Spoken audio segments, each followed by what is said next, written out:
One way to conceptualize cities that historically has been rather prominent among philosophers, sociologists, and biologists is the application of biological metaphors or analogies to the understanding of cities. Now, the one that stands out the most here is, of course, to look at the city as an organism. Think back to Hobbes and the Leviathan, for instance, which is a standard way of looking at the whole polity as an organism, or an analogy to an organism, and from there many others followed suit. Let's investigate whether there is anything to be gained by looking at cities as organisms, for instance. Now, to answer this question, we have to also realize that the concept of the organism has changed dramatically over the last several centuries. So, what I want to do here is briefly review some earlier ideas about the organism and how our new understanding of the organisms challenges those views, and how this new conception of the organism might actually be a much more appropriate way of conceptualizing cities.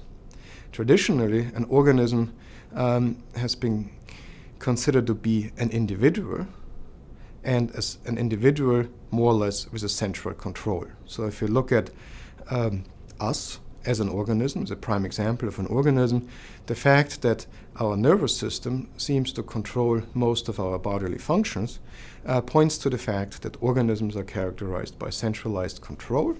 They have division of labor. We have different organs, we have different cell types, each performing different functions. They are highly interconnected. We have various systems, the circulatory systems, for instance, that moves around particles, that moves around energy and matter, the nervous system that moves around information. And all of that is tightly integrated for the functioning of the whole. Now, obviously, this is a tempting metaphor of a city. One can think about City Hall, if one believes the politicians, as the control center of the city. Or alternatively, one can look at the business bureau as the control center of the city, and everything else then follows along similar metaphors. We have transportation systems, we have division of labor, we have everybody in one form or another contributing to the common good of the city. Otherwise, it wouldn't function. Now, many political consequences were derived from these ideas of an organism with centralized control. And I don't have to go into those here, but clearly many of them argued for some sort of centralized government and the role of a centralized government in cities. This seemed to go against the notion of bottom-up democracy. Now, that was the organism concept of the 19th century and maybe some of the early 20th century. What we have learned about the organism today challenges this notion of an organism in dramatic ways. Rather than being an individual with some sort of centralized control, organisms like us actually are much more like ecosystems. The prime example prime finding of recent biology that substantiated this, for instance, is the role of microorganisms within our own physiology. As a matter of fact, we have 10 times more bacterial cells within our body than our own cells.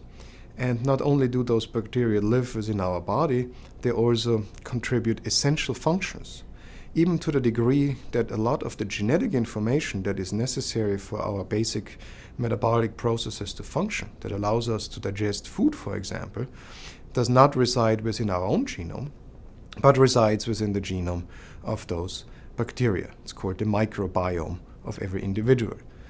Now, the microbiome is an interesting concept. It's dynamically changing. We cannot exist without the microbiome.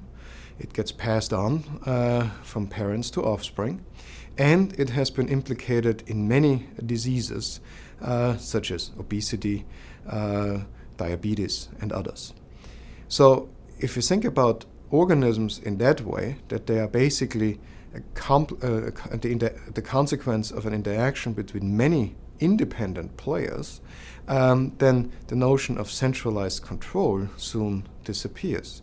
And we are left with the question, what kind of theoretical framework allows us to understand this kind of organism, and we are back to the theory of complex adaptive systems that we discussed in the previous segment.